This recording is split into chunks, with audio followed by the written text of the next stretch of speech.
Hello and welcome to this episode of Hall Pro presented by Pirate Television. I'm Ryan Henry, joined alongside Jackson, Shank, and Michael Stamm.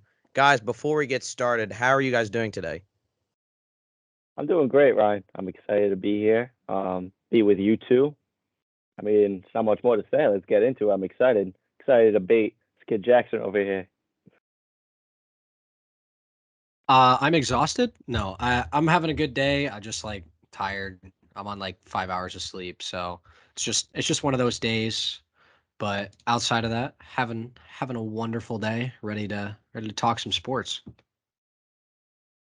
Yeah, there's a couple of things to go over, and we'll start off with the MLB because that's the only sport really in season right now. MLB just wrapped up their All-Star game, their All-Star weekend. Well, not weekend, All-Star week.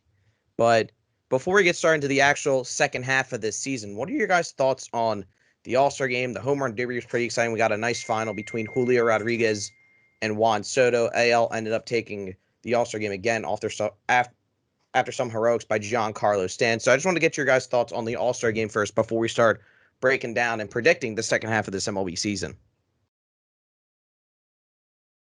Go talk about your guy, Mike. Go talk about Giancarlo. You want me to talk about Giancarlo? Because I could talk Please, about please. I Giancarlo want to all hear the day. Yankee praise. That's what I need Oh, I today. love him. It's my guy. No, the MLB's All Star Weekend is the best in sports, in my opinion.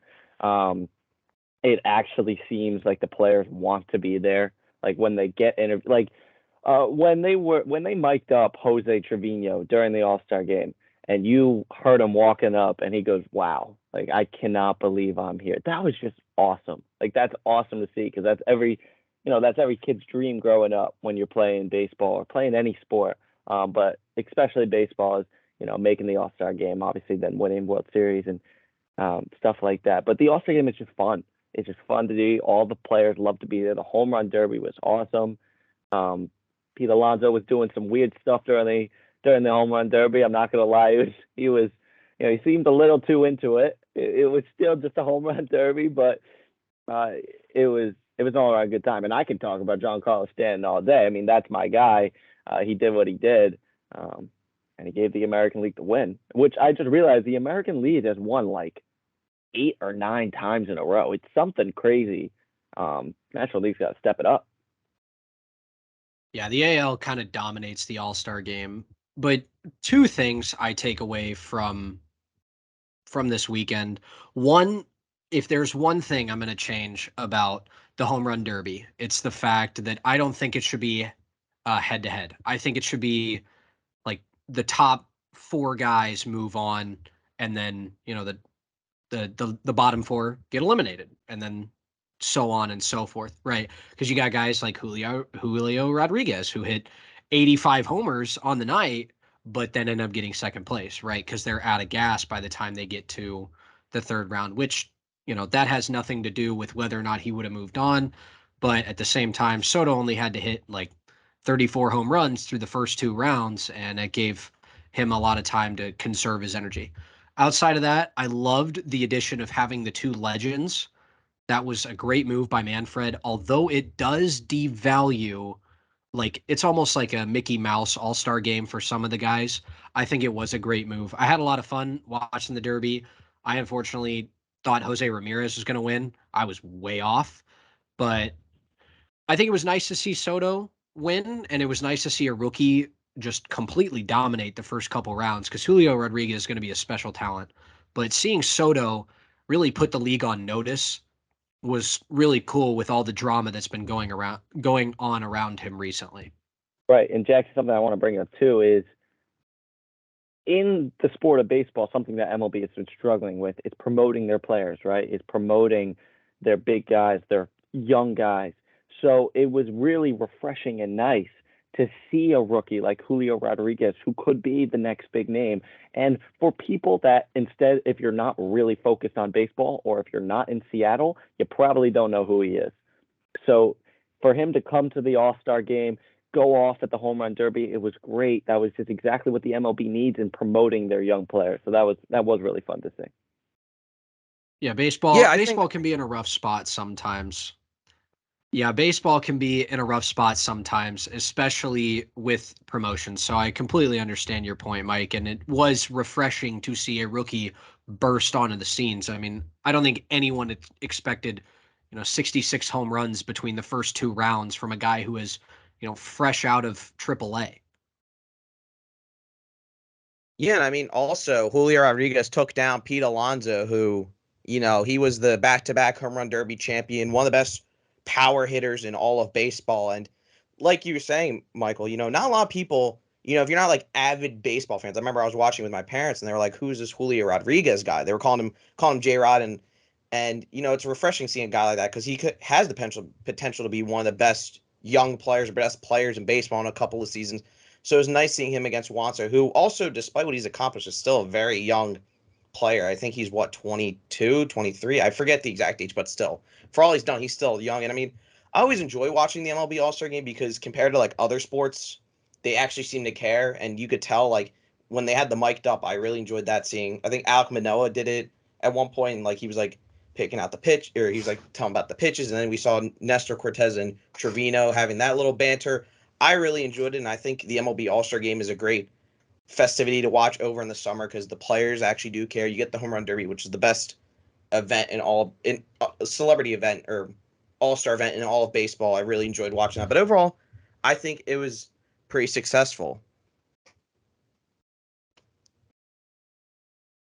Guys, got any more to share on Completely. that? But No, completely agree with you, Ryan. I mean, this is a time where the NFL and the NBA need to take out their notepads and say, what can we do to mirror this? Because this is a full speed game that most of the time doesn't end up in injury. There's not even close calls, right? Because you're talking about guys who are at the top of the level. There's not going to be any hotheads where there's pitches thrown at other people. So if there is some way to mirror this in the NFL or NBA, I think they should really, really sit down and even with the players and say, what do you guys think could work, or what do you think would avoid injury but still allow us to have great press, great show on television, stuff like that.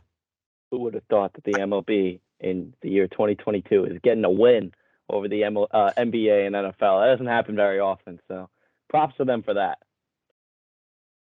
I will say the NBA has done better the past couple of years with their All-Star game when they with the introduction of the score by each quarter, and then you have the 24-point fourth quarter where the winner gets donated to their charity. I feel like you see a lot of more intensity in that fourth quarter in the NBA All-Star game. And I remember Steph Curry just popped off in that game, hitting ridiculous shots. So I think the NBA has gotten a bit better with that.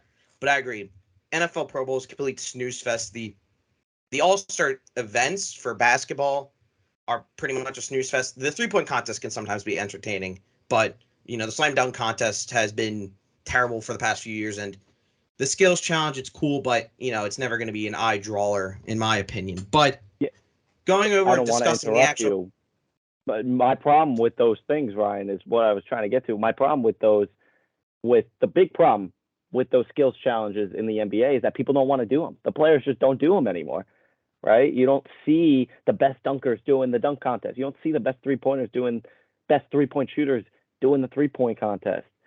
You see sometimes, I mean, let's be honest, the best hitters didn't do the home run derby, but you still had a great home run derby. Like there was still a lot of great hitters. Obviously you would have loved Aaron Judge or Stanton, big home run hitters. Now, I know Jackson's shaking his head. I would have loved to see it, but they lead, Judge leads the MLB in home runs. You would have loved him to see it, but the MLB has it by a wide margin right now.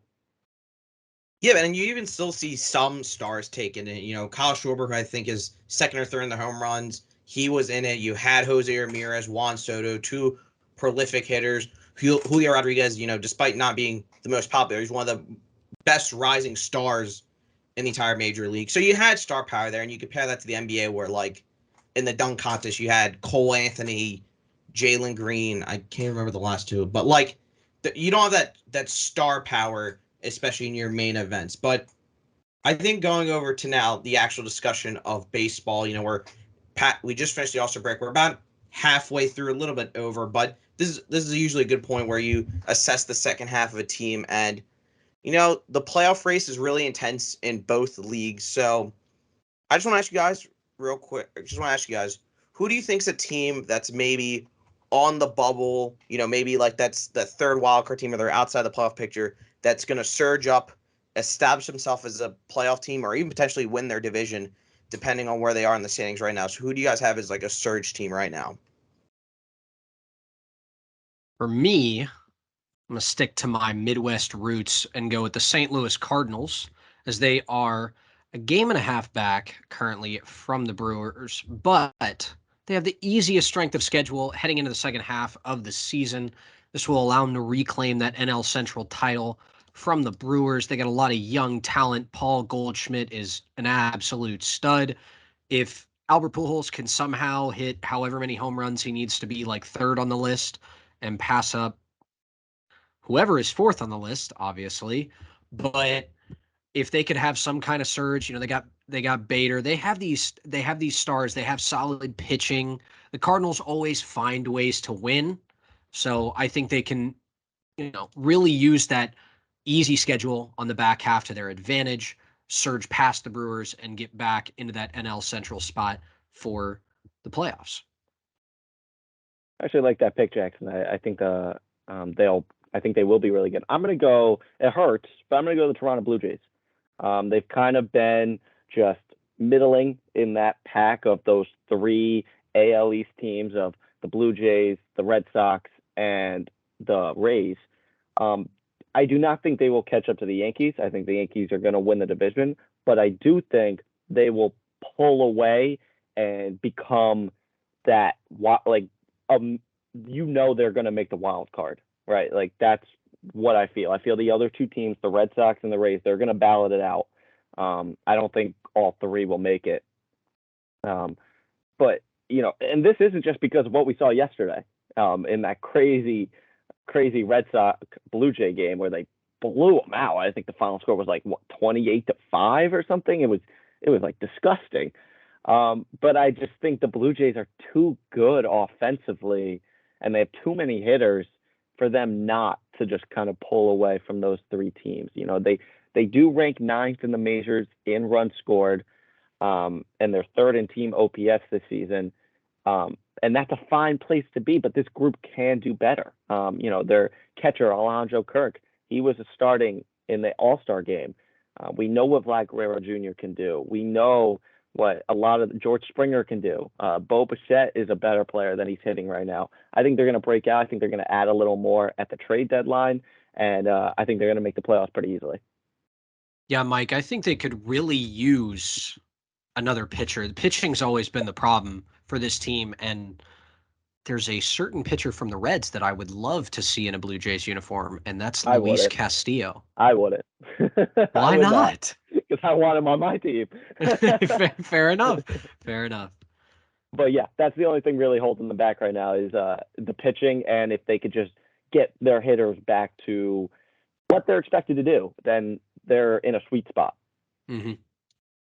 Yeah, I like both those picks. I mean, the Cardinals, Jackson, like you said, they always just seem to find ways to end up winning games. They have a lot of talent. Paul Goldschmidt's probably the front-runner for NL MVP, and also they play in the NL Central. That's not a hard division. The Brewers are the best team in that division, but they have a serious problem offensively. They rely a lot on their elite pitching, and that pitching has really started to slow down, especially when you look at the bullpen. Josh Hader's become more mortal, especially in these last couple of weeks or so. So I think the Cardinals could easily overtake them. And then for the Blue Jays, I think they just have way too much firepower not to establish themselves as that second best team in the AL East. You go over their lineup: Alejandro Kirk, Vlad Guerrero, Bo Bichette, Teoscar Hernandez, George Springer. They just have way too much hitting, and they do have the pieces to at least make some upgrades. I like the Luis Castillo. I think he'd be a great third pitcher next to Gausman and Alek Manoah. But for my team, I'm going to go with a bit of a homer pick. I'm going to go with the Philadelphia Phillies. They are currently, I believe, third in the NL wildcard. They have been one of the best teams in baseball since Joe Girardi was fired and Rob Thompson was hired. Who would have thought Joe Girardi in the year 2022 was not a good manager? I thought that, but they have a lot of talent. They should be getting Gene Segura and Bryce Harper back soon, but they're still managing to keep afloat with that. Those guys, Kyle Schwarber still is continuing to mash the ball. He had a sensational month of June. Rhys Hoskins is always underrated as ever. Zach Wheeler, Aaron Nola have been doing great on the mound. If they can get production out of JT Realmuto and Nick Castellanos and add someone at the deadline, maybe a Benintendi, maybe another arm, I think they could easily establish themselves as a team, as a wild card team. They do have the Mets ahead of them by 8 games, I believe, and the Braves have probably been maybe one of the only teams that have been just as good, if not better. So the division is hard, but I think they have a lot of offense talent. Their pitching is capable. Their bullpen's gotten a lot better, and I think there's no reason why they couldn't get that second or third wild card spot. So you think they'll still land behind the Mets and the Braves, correct? Because I can't see the Phillies getting past. I think the lead on the Mets is too large right now. I think it's 8 games behind, and I think the Braves are like 5 or 6. So I still think they'll put themselves. Maybe they could potentially get in second, but I think it's very unlikely. I think they'll be a really good third team, and with how the rest of the NL has shaped out, I think they could I think there'll be 3 wild card teams from the NL East. Interesting. That bump out my Cardinals. That's all I'm gonna say. The Cardinals would need to retake that division, and even then, yeah, they're still on the cusp of, yeah. Okay, yeah, they'd get the division leader spot. They'd have to battle against Milwaukee and the San Francisco Giants as well. So 2 tough teams that actually Giants could also they could be looking to make a package deal for Soto. So interesting stuff at the deadline. Yeah, it will be interesting to see how this develops. But now let's shifting over to the other side of the paradigm. You have teams who you think are on that cusp right now that you think are going to fall off in the second half of the season. Maybe you don't believe in the run they're going for. Maybe they're just going to run out of gas. Who's a team that you think is going to kind of fall out of the playoff picture or not be as good in the second half of the season? All right, before I say this answer, listen to my full response before you make your fight back, Jackson. I'm going to go the New York Mets. And I'm not going because I don't think they'll make the playoffs or because I don't think they'll be good. I do think they'll be very good. I'm only picking the Mets because I think they'll fall from the number 2 seed to the number 4 seed. Because I don't feel there's any way I just don't feel that they can keep the sustained success. I've seen the Mets too many times do this, and I can't trust DeGrom and Scherzer. To stay healthy, I just can't. At this point of the year, they need some more pieces, and I think the Braves are going to catch up to them. I think the Braves know what it takes to be a good playoff team. They know what it takes to be a World Series team. And they're going to give everything they got in that second half of the season to push in front of the Mets. They're almost there. We saw what they could do at the end of the first half of the season, and they're going to do it. I think they're going to push past the Mets to win that division. The Mets will still make the playoffs. They'll still be very good, but they're not winning the division. See, I think it's really funny because Ryan earlier asked us for a third, fourth kind of wild card spot team rather than a division leader for our surgers. I actually had the Mets as a surging team in the second half purely because they're getting their pitching back. Scherzer's going to come in. He's going to throw more 7-inning, 3-hit games where he allows maybe a run. And then you're going to have DeGrom on top of that. You have that compiled with the fact that they've already learned how to win without him. They still managed to fend off the Braves. And they have the 7th easiest schedule in baseball on the back half of the season. So,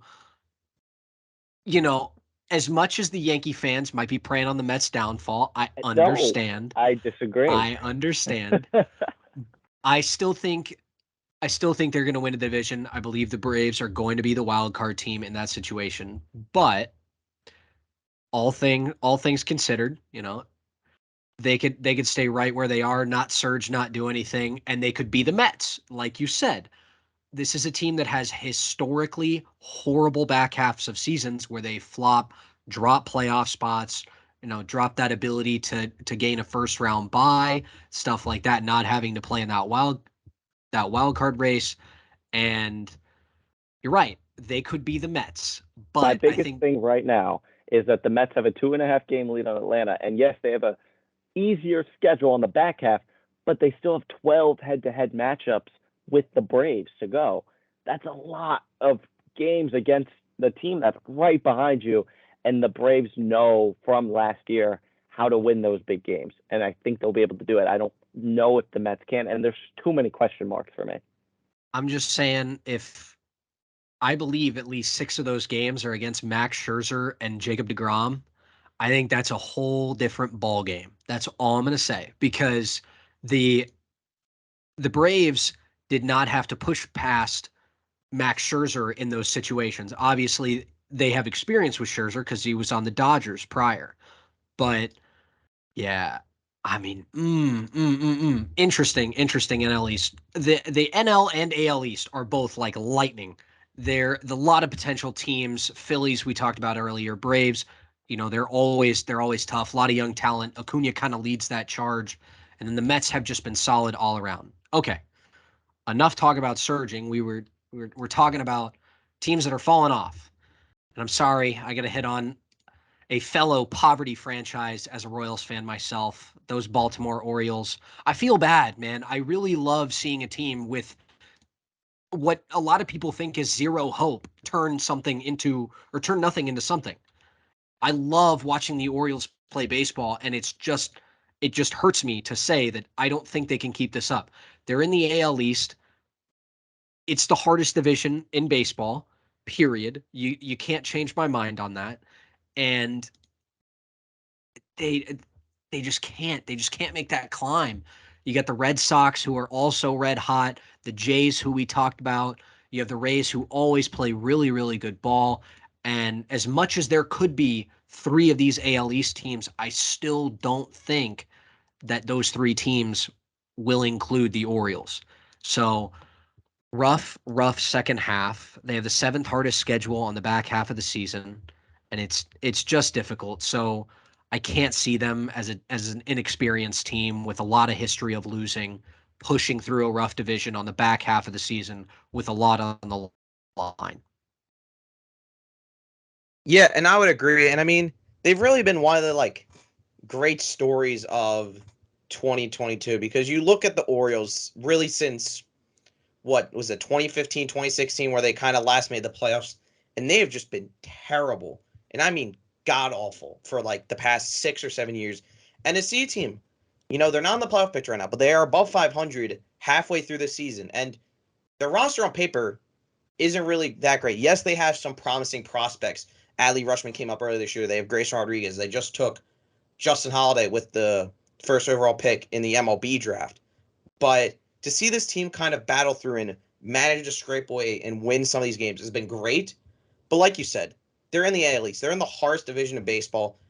I just don't see a world where they still maintain the success. Maybe they end up as a 70-win team, which honestly for Oriole standards is probably a positive. So they have an exciting future. They can kind of build on the success they see. But I agree with you, Jackson. There's no way they're gonna continue this. And to go into your point, Michael, I think the Mets isn't really that bad of a shot. Maybe I'm thinking this as a Phillies fan, oh, the Mets are gonna collapse, but it just seems like they've really fallen off ever since that hot April and May. The Braves have been catching up. The Phillies have caught some games up on them. I think they're probably just gonna stay stagnant, which could end up hurting them. I don't think they're gonna fall off tremendously, but I just don't see them sustaining. They have been able to sustain that hot hitting, that dominant pitching we saw in the first couple months. And yes, Jacob deGrom and Scherzer are coming back, but who knows? They could get injured again. We don't know how they're going to look. These are 2 Hall of Fame pitchers, but they have dealt with serious arm injuries. Jacob deGrom hasn't really pitched a whole lot since the COVID 2020 season. So I'm a bit weary of them. For my pick, I'm going to actually stay in the AL East. I'm going to go with the Boston Red Sox. We've talked about how great this AL East is. And there's going to be there's 3 great teams that I just think are better than them. If you put the Red Sox in any other division, there's probably a case that they could win that division. Maybe not the AL West because of the Astros, but you have to deal with the New York Yankees, who've been the best team in baseball. The Rays, who just always manage to win games. They're analytically the best team. The Moneyball system, they've perfected it to a science. And we've talked about the Toronto Blue Jays. They're just way too talented they're way too talented not to succeed. I think the Red Sox are going to find themselves in the middle of the pack. I think they're going to see themselves as sellers at the deadline. I could see someone potentially like a JD Martinez being shipped off. I think Xander Bogaerts is a free agent this year, if I remember correctly. He could potentially be on the outs. I think they're going to see themselves as like a low to mid 80s team outside the playoff picture.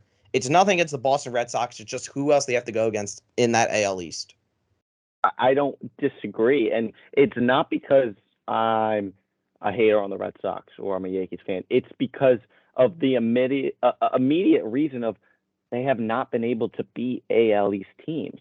They have not been able to win series against the teams you really need to win series against. They've struggled a lot of the times against the Yankees and against the Blue Jays. I mean, we saw just yesterday what the Blue Jays did to them. They struggled against the Rays. I think they might have even lost a series against the Orioles. I'm not confirming, but they have struggled against AL East teams, and that's gonna hurt them in the long run. It's something on the Orioles.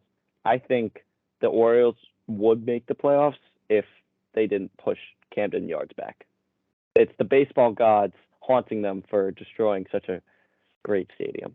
That's my only take on the Orioles. Yeah, it's such an awful change they made to it. I get why they did it, but like, it just looks so ugly now, and like, it's destroying a national baseball landmark. I remember going to Camden Yards when I was like really young, so I was probably like 10, but like seeing it now, if you want to go to Camden Yards, it just isn't the same. And you got that ugly little divot in left field, but it is what it is. That's not related to the point, but I agree with you. What they did to Camden Yards was absolutely disgraceful. And we talked about this guy when we were discussing the MLB All-Star game and the home run derby, Mr. Juan Soto. In my opinion, the best overall hitter in baseball that I've seen in a while. He's a tremendous hitter, still very young. There have been trade rumors about him. Obviously the Nationals aren't good. They're in a rebuilding state. There were reports coming out that, the Nationals didn't pay for Juan Soto's charter flight to the MLB All-Star game or MLB Home Run Derby. So he took like a commercial. He flew commercial. They wouldn't pay for a charter flight. The relationship isn't great. He's turned down a $440 million contract. Now he's in trade rumors, and the Nationals are starting to listen. What's a team do you think, if he does get traded, because it's not certain that he gets traded, what do you think's the team that's going to get after him? Who do you think has the best package to offer? Well, see, there's two different questions here. The best package to offer, then you have to look at a team like the Yankees, the Mets, the Dodgers. They have the most top prospects. They have the most to offer. But the real question is, do they want to give it up? And the Mets probably do, because they have a crazy owner in Steve Cohen.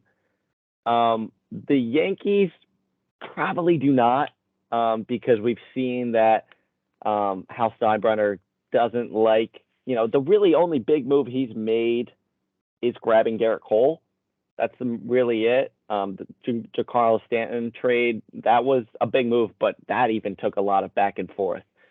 So I don't know if they would like to give up the whole farm from Juan Soto. Should they? Yeah, but they won't. So that's why I'm going to look at a team like the San Diego Padres.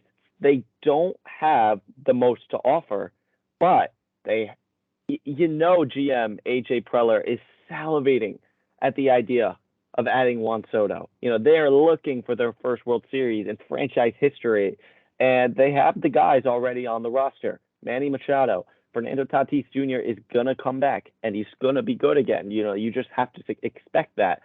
They still want to re-sign Joe Musgrove, but you don't have to sign Soto right away. He has 2.5 years left, right? So if you can get Juan Soto right now, Tatis comes back and he's just even close to the same player he was, you're a World Series contender, and you have 2.5 years to try to get that done. If you don't, then either you resign him or he leaves, and it's a failure. But you kind of have to make that. I feel like the Padres are looking at themselves and saying, all right, what can we do to push ourselves over the top? And this is the move. Because I think, there's other teams that have bigger packages, and that the Nationals would want to give those teams the first option. But I don't think they're going to give it up. I hate talking about this purely because I root for a poverty franchise. I grew up around one, and we have no value when it comes to trades. So I'm gonna cry and accept the fact that the Dodgers are gonna end up with Juan Soto, purely because when you look at it, the Dodgers have made trades with their prospects several times before. Okay, got Max Scherzer, they got Trey Turner in a trade. So guys, why not pick another national former national? Yeah. So, oh, it sickens me to say this because this is the only team in baseball that has collectively made it known that they can do this on a regular basis. Okay, we're going to sign Freddie Freeman. Okay, we're going to get Max Scherzer. Okay, we're going to get Trey Turner.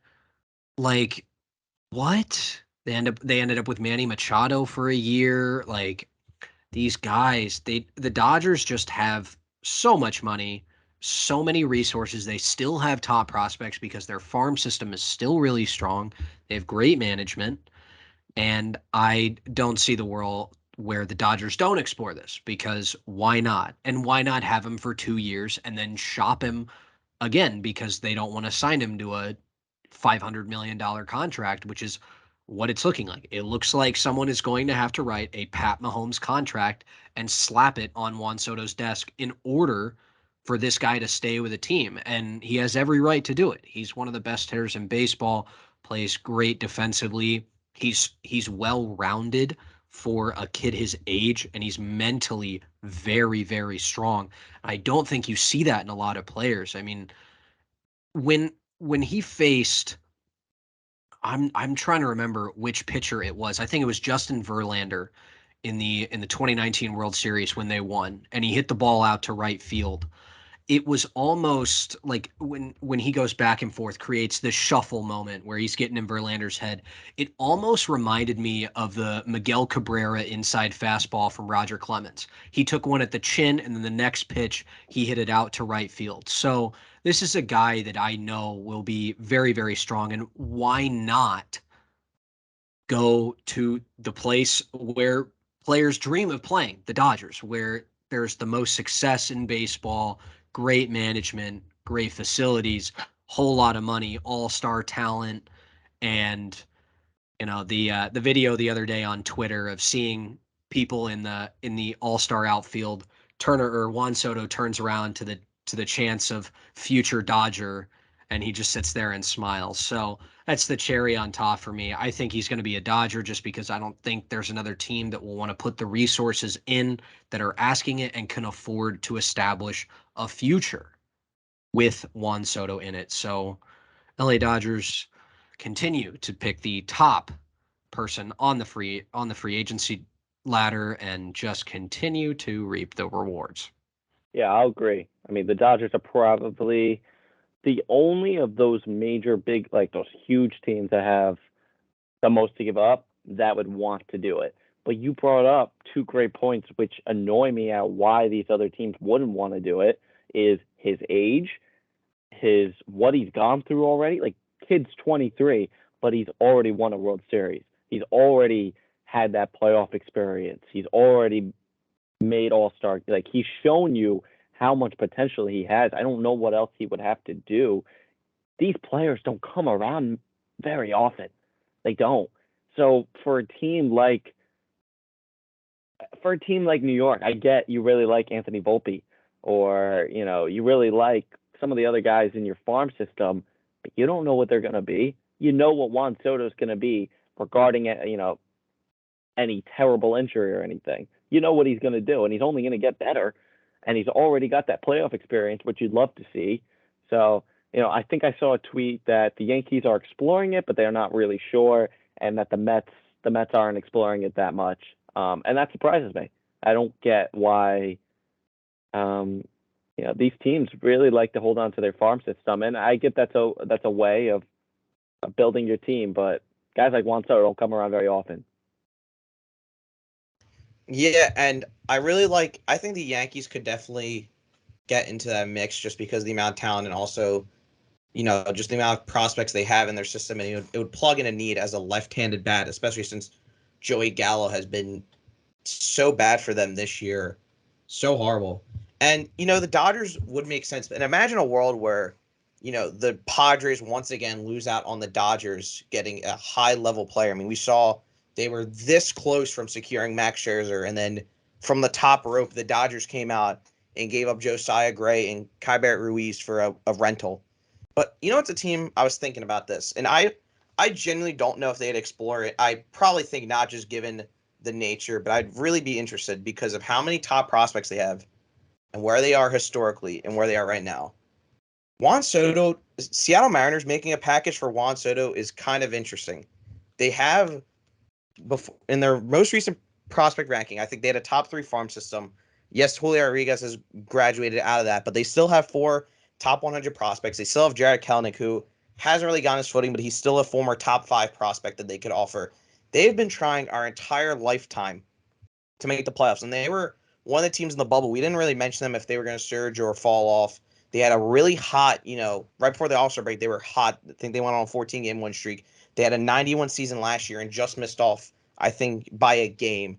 They've been trying our entire lifetime to make the playoffs, and with probably one of their best teams since that 2001 season where they tied the MLB record for most wins. Ty France has been mashing the ball. You have Julio Rodriguez, who's been great. You have Eugenio Suarez, who's kind of experienced a bit of this, renaissance. You have Jesse Winker. You have talent on the team. Do you go out and get it just to, potentially propel yourself? Because that number 2 spot, you could potentially talk about conversations of how compare yourself with the Houston Astros. They have the assets to make it work. I don't think they would re-sign him, so that's why I'm a bit hesitant on saying they would definitely explore this option because they just simply don't have the finances to do that. But I'd be really intrigued with him on that team and given the prospects they have right now and the position they're in right now. I think the only thing with the Mariners is that they are way too focused on their pitching right now. They need to fix something with their pitching. That's really their top priority, and I think they're really focused on that because I think they already have a good core, and if they can boost that pitching, then they could maybe be a top contender. And they have prospects, but they don't have the ability to get a really good pitcher and then also push for Juan Soto. They're going to have to make a decision, and I think they might go push pitching. It's also a look at the future of the team. That's what we're looking at in every situation for these teams when they give up top prospects for Juan Soto. But you just watched Julio Rodriguez absolutely dominate the first half of his rookie season, put on an absolute show in the home run derby. Do you not think you have that type of player? Not, okay, obviously not the same level as Juan Soto, but that caliber of a talent? Is he not a tier to Juan Soto's S tier for someone his age? So how much are you willing to spend to both keep Julio on your team for the next 10 years and Juan Soto, who is definitely looking for money sooner rather than later? It is an interesting point to bring up, and I don't know for certain. It was just I was thinking of teams that were in that winning position that had the assets to make it work. Because the Mariners historically haven't been a spending team. They've had times where they've spent a lot of money, but historically they've always been kind of like penny pinching, especially on certain roster spots. You saw that's why they've really been mediocre to terrible our entire lifetime. But I think with the opportunity you have right now, if you can make a move like that, I would potentially explore it. Jackson made a good point. They're going to have to pay Julio Rodriguez at some point, and then you're also going to have to pay Juan. So do you really want to commit? Let's be safe and assume it's I'm going to say only as if it's a small number, $600 million for them too. Julio Rodriguez would get like let's say 150, and then you have to pay Juan Soto like 350, 400. That's a lot of money committed to 2 players, 2 very talented players. But anything can happen in baseball, and we see the Los Angeles Angels, who have arguably the greatest player of all time, and in Shohei Ohtani, who is the first dominant 2-way pitcher, probably the best 2-way pitcher ever, or 2-way player ever, just because of his pitching ability and his hitting ability, and they still suck. So it's not everything. It's just something I had out there, and I think that is a reason why I would be hesitant if I am the Seattle Mariners or even any of these other teams that maybe excluding the Los Angeles Dodgers because they just always manage to get these prospects out of nowhere. The amount of prospects they've given up and still managed to be a dominant team is crazy, but it is something to look for. I don't even know if he'll get traded. If I'm thinking he's definitely going to be gone before the 2023 season. He might linger on the Nats for the rest of the 2022 season, but it is something I wanted to explore given that it's very relevant right now. So shifting our focus over to the National Football League, the NFL. Training camp is starting to come along. We're getting so close to getting that preseason football and then turn to regular season football. I think we're three weeks out from the start of preseason. Regardless, first big news: Kyler Murray got an extension, 5 years, $230 million. This was something that was lingering around with the Arizona Cardinals, but given the window they are in right now, they're obviously opting to keep Kyler Murray, who, while he does have his consistency flaws, he's still a top 10 quarterback in the NFL. So wanted to get your guys' thoughts on that contract, and then we can discuss a bit more about teams as we enter training camp.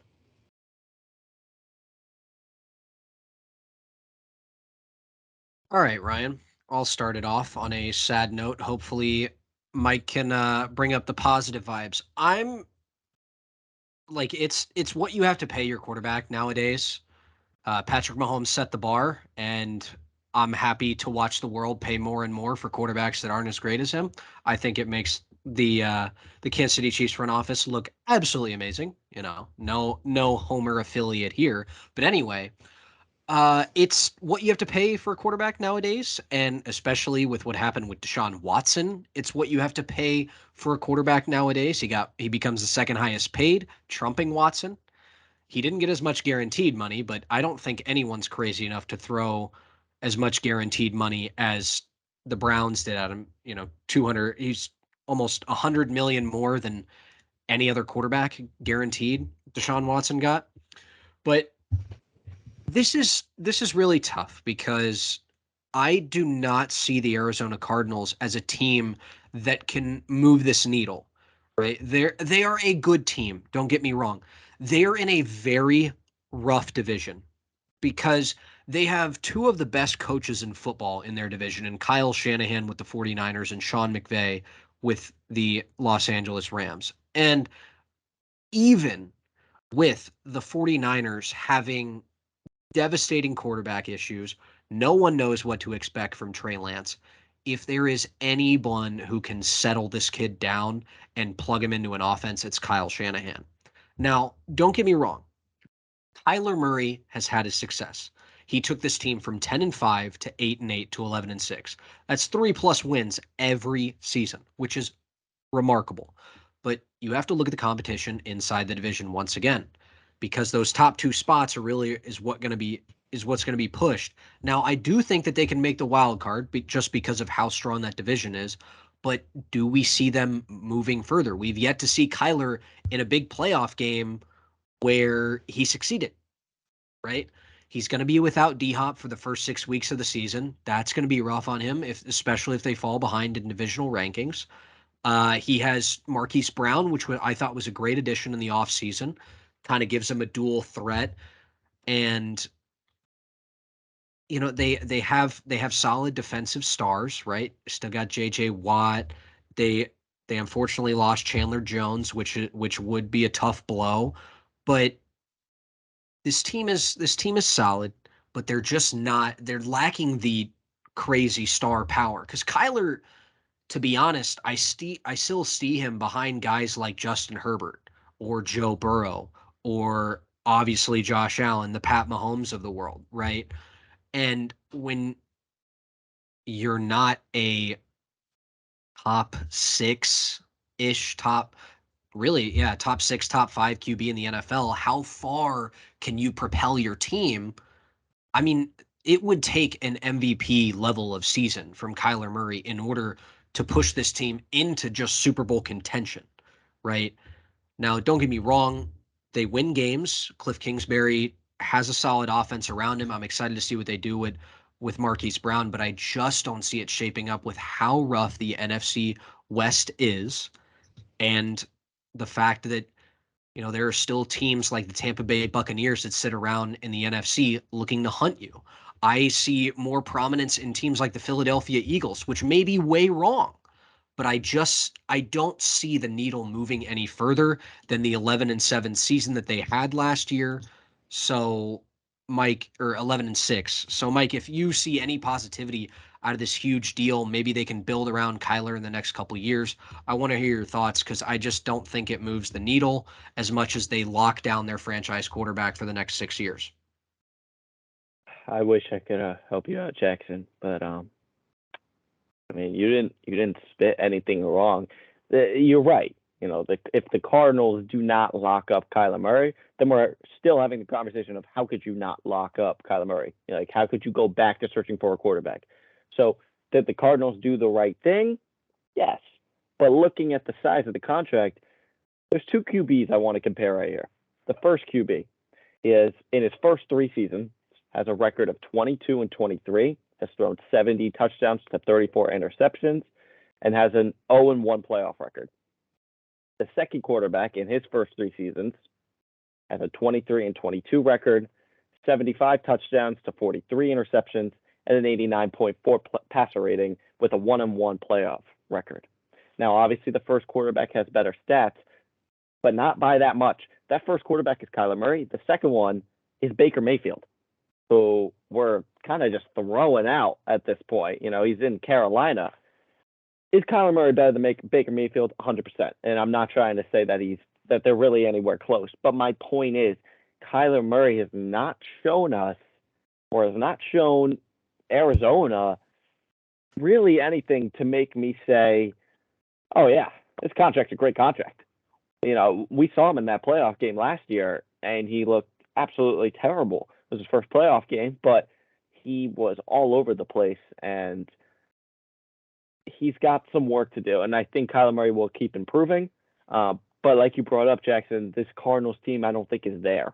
And they're in a really tough division. LA is going to be just as good, if not better, than last year. The 49ers, I don't really know what's going on with their quarterback situation. But they still have a really good young head coach who will figure things out. And then Seattle's a rebuilding team.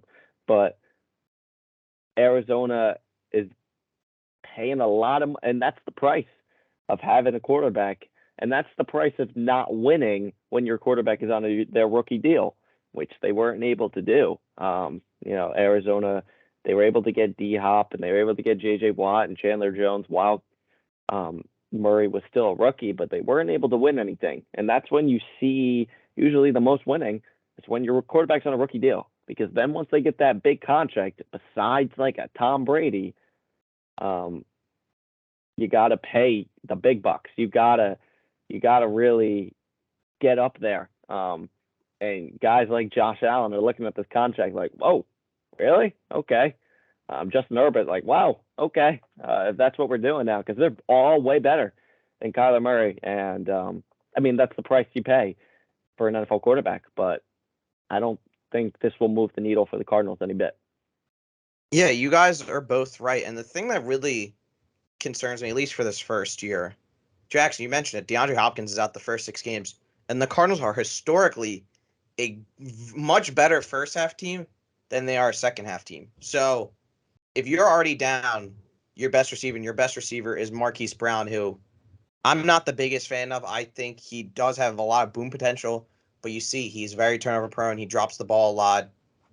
Can he be that? How are you going to replace that DeAndre Hopkins production? I like Rondell Moore, but he's not DeAndre Hopkins. And so you're already a very weak second half team. We've seen this the past few seasons. And now you're going to be without your best receiver for essentially the first half of the year. That worries me, especially in a cutthroat NFC West. But also, it's interesting because this contract reminds me a lot. I'm going to a different sport. What oddly enough, their in-city team, the Suns, just did with DeAndre Ayton. This is a team, the Arizona Cardinals, good team, playoff team, but they're not an elite team. I mean, the Suns did more than the Cardinals, but I still think they're in very similar spots. But you were in a predicament where Kyler Murray and DeAndre Ayton, they were free agents soon, and you had to pay them, or else you're going to be even worse put off. And you essentially just threw your hands up in the air saying, well, I guess we got to pay him, because if you don't pay him and you let him walk, you let elite talent walk for free, you're still in the same predicament where you're good but not great, which is always the worst spot to be in sports. And I think potentially you can win a playoff game with this team. The NFC, especially in the NFC West, is just so good. You have the Rams who just won the Super Bowl. I'm high on Trey Lance, but even if he isn't as good as I think he is, they still are. The 49ers are still a very talented team. The Tampa Bay Buccaneers are great. You still have the Packers with Aaron Rodgers. I'm high on the Eagles. I think they've had one of the best off seasons this year after making the playoffs. So, I don't know what the ceiling with this Cardinals team is, but you kind of had to give him that contract just to save face, because it's so hard to get an elite quarterback. Even though Kyler Murray isn't like an S tier quarterback, he's probably like an A tier. They're still so hard to find. There's like, what, 8, 10 of them in the league? And to get them is so rare.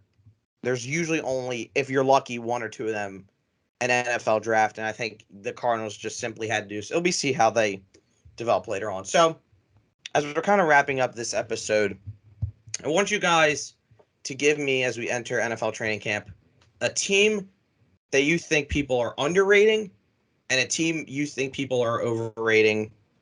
Michael, we'll start with you. I'm going to go right with the team you brought up, Ryan. It's the Eagles. I think this team is really good, and I think Jalen Hurts will be able to push it over the top this year. I think they could be. I think a lot of people still talk about the Cowboys, as the leader in that division. But I think it's going to be the Eagles. I think the Eagles are going to win this division. I think they might take it even kind of easily. I think A.J. Brown was an amazing addition. I think they had a really good draft.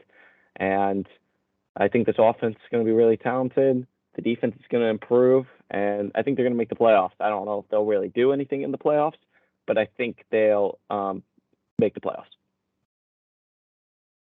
All right.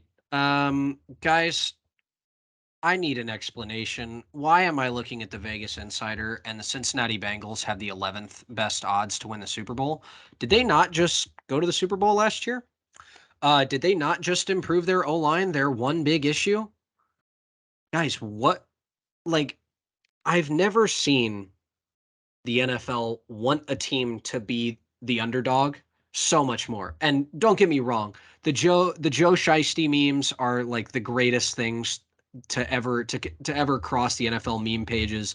And as much as, it pains me to say this, Cincinnati Bengals are a way better team than people are making it out to be. I think Joe Burrow is one of the best young leaders in the NFL. Just sitting down and watching how he handled the Super Bowl loss, right? He had a segment in an interview where he explained he watched Kurt Warner's 30 for 30 when he lost the Super Bowl, and he was like, wait, I'm going to sit around and soak in misery that we lost. That's how that hangover gets to you. That's how we weren't good enough to finish and win that final game. Or, maybe if he could have hit Jamar on the go route, this is a completely different conversation, right? They celebrated making it that far. And I think that's going to be the game changer when it comes to attitude in this offseason. I mean, these guys got better. Zach Taylor, great young mind. I mean, no one saw it coming that the Bengals were going to just strive out of nowhere. Jamar Chase, that guy is so scary, man. It is so scary. He put Jalen Ramsey on notice, right? The last time someone put Jalen Ramsey on notice, it was Tyreek Hill, and everyone learned who Tyreek Hill was. He was no longer a return specialist. He was one of the deadliest threats in football. Jamar Chase made it known in the Super Bowl that Jalen Ramsey has got to watch out. The top corner in the NFL has got to watch out. So, with how young this offense is, Joe Burrow, T. Higgins, Joe Mixon, and still got Tyler Boyd, Jamar Chase. Guys, I mean, they lost CJ Uzama, which don't get me wrong, that's a tough loss, but is it really that big of a loss? It was a tight end that had medium-sized production, solid red zone threat, but I think they can live without him. The the Ravens lost their well, Mark Andrews probably a better receiving threat, but they lost their top wide receiver. They got better defensively. They're going to be more healthy, but I just don't see a world where the Bengals aren't a division leader for the AFC North. As much as that's a rough, rugged division, we don't know how long Deshaun Watson's going to be out, and the Ravens always find a way to win. I'd love, love, love if you are a Cincinnati Bengals fan, go drop some money on that betting odds because 11th that could gain you, what is that? Plus 2,100. Really? Go bet on the Bengals. You're not going to like this, Jackson. I'm not that high on the Cincinnati Bengals. I honestly would think, this is me, I think it's more likely they miss the playoffs than they win the AFC North. Who's taking over that AFC North, though? You still have, I think, this is, let me break it down before I get a response. Everything worked out perfectly for the Cincinnati Bengals to make the Super Bowl last season.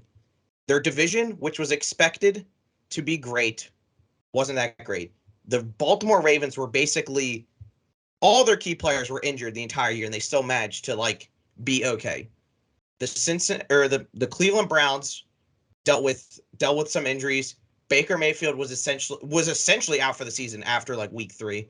And then the Pittsburgh Steelers offense was absolutely horrendous. I guarantee you the Baltimore Ravens are going to be better. I think despite losing a Hall of Fame quarterback, the quarterback room is much better in Pittsburgh. And yes, you did lose Juju Smith-Schuster, but Deontay Johnson is a very talented receiver. Chase Claypool can actually get the ball now because their quarterback can throw more than 20 yards. And I like George Pickens for them. And the Cleveland Browns. Yes, we don't know what's happening with Deshaun Watson. And I'll be honest, that's the biggest wild card in the entire football landscape. But if he isn't out for the entire season and Jacoby Brissett can hold down the fort for the first let's say 6 weeks, and then Deshaun Watson comes back as the guy we know he is, they're gonna be better. Also, you have to think about this. I know this is a weird thing to talk about. The Bengals got so lucky with injuries last season. Joe Burrow was healthy. Joe Mixon, who's been injury plagued his entire career, got in a full season. Jamar Chase, Tyler Boyd, T. Higgins, mostly relatively healthy. Am I saying they're all going to get hurt? No. But you're going on this extensive playoff run last year, and you didn't have any of your key guys get hurt. Something's bound to happen. It just does. It's the nature of football. I'm sorry to say that. Also, their defense, it's not that great, and you might also be losing Jesse Bates with the reports I've been hearing that he's not been, that he wants to get out. He wants his new contract, but the Bengals can't afford him. I simply just don't think the Bengals are as good as people say. I think they had a very lucky year. They had a very lucky playoff run. They could potentially sneak in as a wild card, but I don't think they're winning the AFC North next season. Real quick, Ryan, I just want to hop in because you just mentioned luck and their magnificent playoff run. You realize who you're talking to. You're talking to the man who roots for the team that was up by 21. It had 42-17 written all over it in the first half, and the Bengals came back as the Chiefs choked. I get it. Don't get me wrong. And the Jesse Bates thing, 100% real. But real quick, you need to put some more respect on Trey Hendrickson's names. 14 sacks season does not go unnoticed. He's a force to be reckoned with at the defensive end position. Yes. And I just don't see a team that has the offensive capabilities that this team has. And that's what you have to notice, right? Any team can come back from an offensive deficit if they have the firepower. They can't score if they can't score points and the defense finally cracks, then the game is over. But you know that the high-flying Bengals with Joe Burrow, Jamar Chase, Joe Mixon, who's a great pass catcher, T. Higgins and Tyler Boyd make up the best wide receiving trio in the NFL. I don't see it. I understand your injury concern, maybe with Burrow. I don't know about T. Higgins or Tyler Boyd or Jamar Chase. I was just saying in general. I get it. And that's probably because the Ravens, they were 4 ACL tears, half their defense was missing. I get it. But all I'm saying is let's stay reasonable here. Okay. Let's not blow the lid off the pot, and let's keep with the success as of late. And I think that's why. And remember, we're not talking about Super Bowl teams here. We're talking about teams that people are underrating. And if Vegas is going to have them as the 11th best team in football going into the season, shoot, man, they're dead wrong. Right. I And think that's a good ranking. no, see, the thing is, Oh while no, hold the on. An entire football 11th best team. Let's I'll go over. We'll go over the teams quickly. I think the Bills are better. I think honestly the 4 AFC West teams are better. So that's 5. I think the Eagles are better. I think the Buccaneers are better, and I think the Rams and 49ers. What's that? What was that? 10? Off the top. how can off you the put the 49ers higher when we Yeah, have 49ers are a little questionable. when we have no idea what their quarterback will look like? Real quick. I will read off what I believe is the questionable teams that Vegas has. Okay, Okay. they have the Baltimore Ravens 1 spot above them. They have the No. Dallas Cowboys No. 2 spots above them. I think the Bengals are better than the Cowboys. I think the Ravens could potentially be better than the Bengals this season. Who is Lamar Jackson throwing to besides Mark Andrews? Rashad Bateman? I'm telling you right now, Rashad Bateman is a sleeper receiver. He was hurt for majority last year. He was the best. Hold on. He was the second best receiver, in my opinion, coming out of that draft. I think as a number 1 receiver, he is going to eclipse near or almost 1,000 yards next season. I'm a huge Rashad Bateman guy. He'll be the number 1 receiver. He was dealing with injuries all season. He really didn't get time to go through training camp to find himself in the offense. He'll now be the X receiver. I know Mark Andrews will get more targets, but he'll be the X wide receiver, quote unquote. He's going to get a lot of volume. I think he's more talented than Marquise Brown. I think they will be fine on the passing front. They are a run-first team, getting their actual running backs back. Not, Tyson Williams and the corpse of Devontae Freeman and Le'Veon Bell. They'll have Gus Edwards and J.K. Dobbins with Lamar Jackson. I think they are going to be very close to the Cincinnati Bengals. I think they're very interchangeable. So I think the Ravens are better than the Cincinnati Bengals. I think Rashad Bateman is going to have around the same season that Marquise Brown had last year in a just over 1,000 yards, maybe a couple touchdowns. I don't remember what Brown had. But they didn't win. That's my point. That's not because Lamar Jackson was hurt and they had no running backs. They had can't beat the Bell Bengals. is boxing right now. Le'Veon Bell is boxing right now, and he was their number 1 running back for a few weeks. The Baltimore Ravens, if it gets into a shootout, which I see it happening, will never be able to keep up with the Bengals. They were able to keep up in shootouts like 3 years ago. They have a good offense. Just because Lamar Jackson, there's a stigma about Lamar Jackson. Oh, I love Lamar Jackson. It's the receivers. They have 2 good receivers. You have to realize you said 2-3 years ago. You remember who was a part of their receiving core 2-3 years ago? That's Marquise Brown and Sammy Watkins. I'm not that. Marquise Brown before last season was a nobody. He was a disappointment before last season. Oh, he was like a second-year wideout. Of course he was. Outside of Justin Jefferson, Jamar Chase, and Jalen Waddle, we haven't been treated to a god wide receiver in the first 3 years of their career. This is a project guy. And by the way, you have a quarterback who runs the ball more than he throws it. So just remember that what Michael and I are looking at, and I think Mike and I can agree on this, is when it comes to offensive production, the Ravens are going to have to play a time management, run the ball, play solid defense type of aspect. Whereas what we've seen in the past is that teams that can score when there's 30 seconds on the clock consistently, like the Bengals have the opportunity to do, those are the teams that come out on top. Because no matter how much you game manage, it can get as low as 13 seconds before your team has to hold them back to score. And guess who can score in 13 seconds?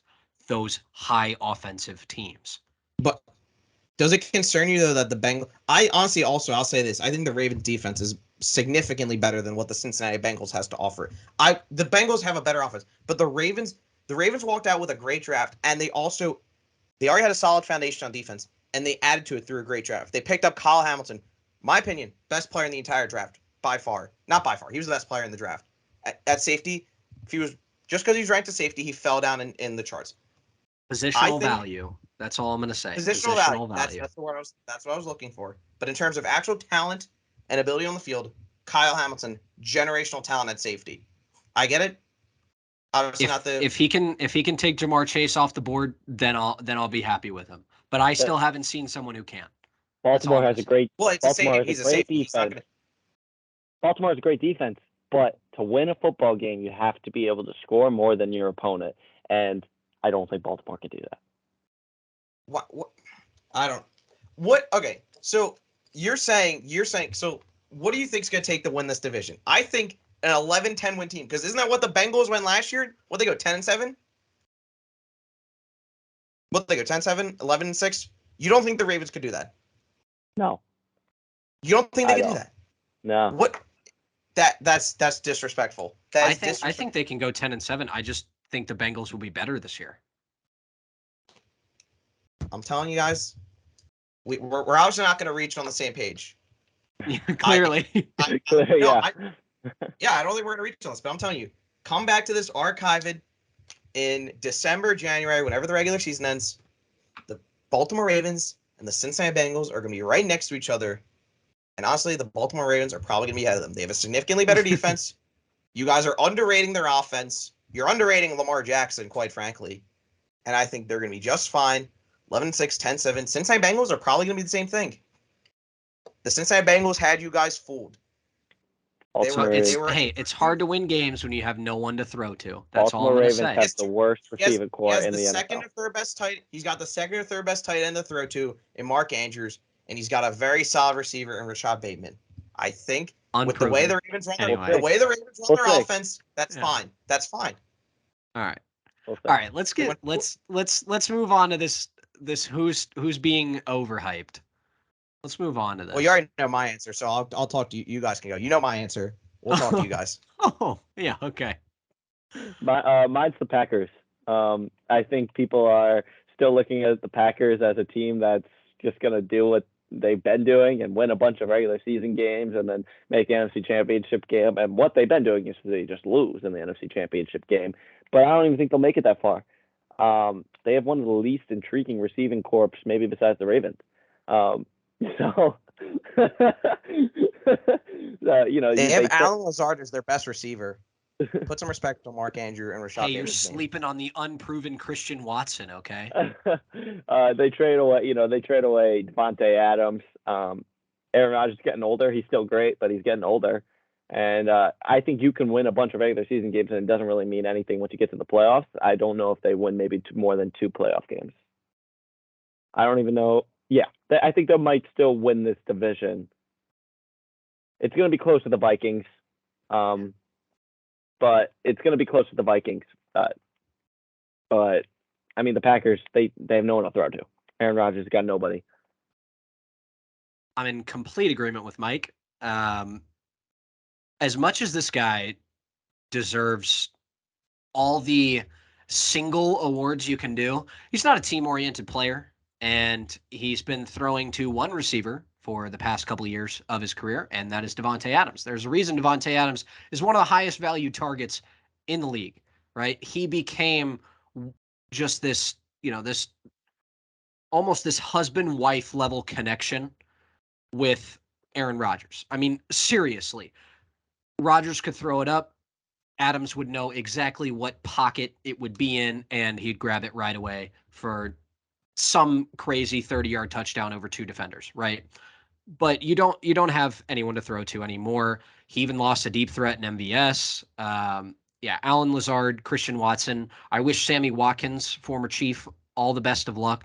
I'm on the Vikings train though. I think they can win the division this year, and it's so hard to see the offensive production come from the Packers because you have no proven receivers. You have 500-yard guys, and then you have Christian Watson.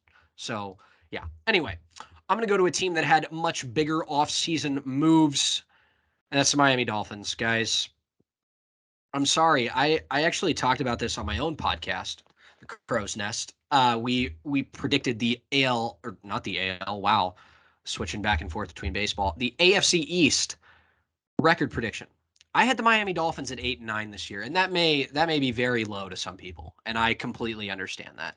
But I just don't think that the pilot is there for the plane that they're trying to fly. Okay. Tua Tagovailoa is not that guy. And this is going to be his last year to prove it in a division where they will always be second. So say hi to Josh Allen for me twice a year because you're not going to beat him. And as much as they made huge offseason moves, we gotta think about this, okay? You have two new wide receivers in the room, and Cedric Wilson and Tyreek Hill, who are completely new, have to learn a new offense, have to be 1A, 1B with Tua Tagovailoa in that connection. And you have Mike McDaniel, who's coming in and completely revamping everything. He's probably stripping through what Brian Flores had planned for this team and trying to move it towards a high-flying, offensive-sided team, which I absolutely love. The NFL is an offensive league. Mike and I have reinstated it so many times throughout this episode of Hall Pro. It is offensive based. You need offense to win, right? And I love the direction Miami's going. Love the fact that they signed Teron Armstead to make sure that Tua doesn't get destroyed because he does have a history of injuries. But you have an F1 car. I don't know how many different ways I can say it. You have a Formula One car, but you have someone who drives a Honda Civic for their life, right? You can't put that driver into that car and expect it to take off, right? The training wheels are still going to be there. Tua is going to need to be planted in this offense and learn to make that second, third read because now he has talented enough receivers to where he can. And Mike McDaniel has to establish himself in Miami's culture before this takes off. So this is either going to be the Tua prove it year where if they can get 10 wins, I think that is the benchmark in order to keep Tua. If they don't get 10 wins, I think it is time to move on. I think you have to go all in on this team that you've built around, this high velocity, high flying team. Trade up in the draft. You just lost a haul of picks, but you're going to have to move to a LA Rams style of play where you throw the picks out the window and say, what young gun talent can I go get in the 2023 quarterback class that can throw to Tyreek Hill, Jalen Waddle, and Cedric Wilson? Because these guys are talented receivers. Also, don't want to forget about Mike Gesicki, solid, top 6, top 7 tight end in the NFL. So you have a great offense, a lot of firepower, but to what end can the quarterback hold you back? And that's why I just don't see Miami. I'm worried that they don't even make the playoffs this year. And if that's the case, Tua is so long gone. So long gone. Yeah, and I mean, I agree, Jackson, that I'm concerned with their quarterback. I think if you look at everything else around their roster, maybe excluding the offensive line, their defense is very talented. They had Jalen Waddle, who was sensational his rookie season. I think he broke the rookie reception record. And then you added Tyreek Hill, who's a great receiver. But I'm not worried. But you're worried about that quarterback, the guy behind center. I mean, Tua, bottom 7 quarterback in football? And maybe if you can get into like a game manager role, you can get in the top 15. And I agree. I think there's a very possible avenue for them not to make the playoffs. You have the Bills in your own division. The Patriots, I feel like, while talent-wise, they're probably not part of Miami.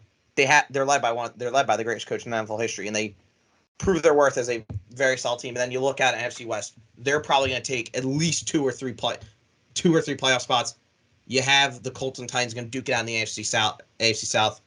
You have the Bengals and the Ravens.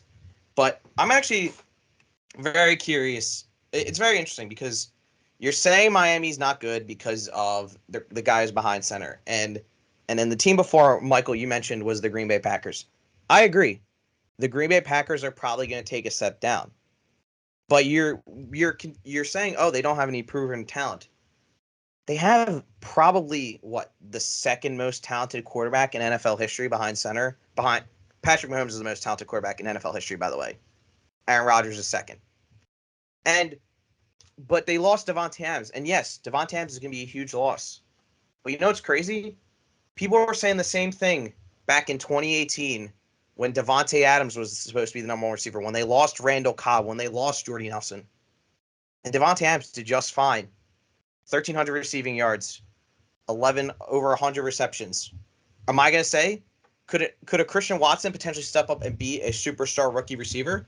I think he could at least get 800, 900 yards. And then if Alan Lazard wants to stay healthy and do his role, you can get similar production.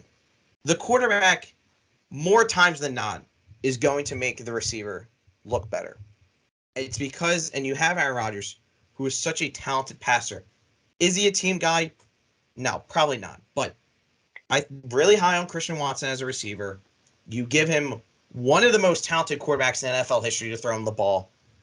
They're going to be fine. Could the Vikings potentially steal out the division? Yes, but I'm not super hung over on the receiver because they have a great quarter. They have an amazing quarterback, the back-to-back MVP, throwing them the ball. My point wasn't that the Packers won't make the playoffs. My point is that there's a lot of people that still bet on this team to win the Super Bowl, and the Packers have That's just a bad bet. Yeah, and the Packers have had way better rosters and have still not been able to even make it.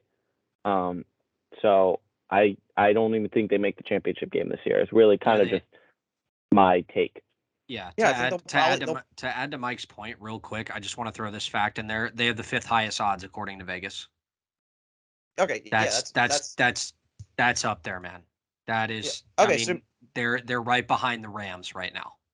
Think about. Yeah, that. I wouldn't have them that high. I think they're gonna win a weak NFC North division, 10, 11 games, standard stuff.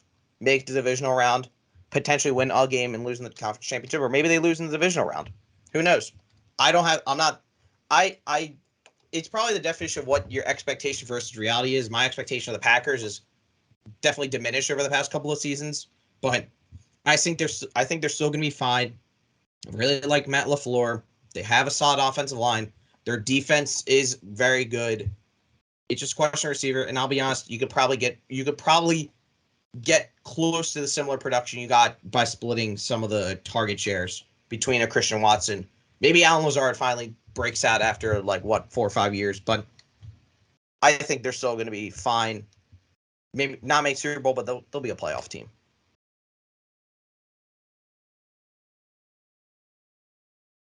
Okay, and that'll do it for this episode of Hall Pro. If you stayed and tuned in, thank you very much. I'm your host, Ryan Henry, joined alongside my analysts for the day, Jackson, Shank, and Michael Stamm.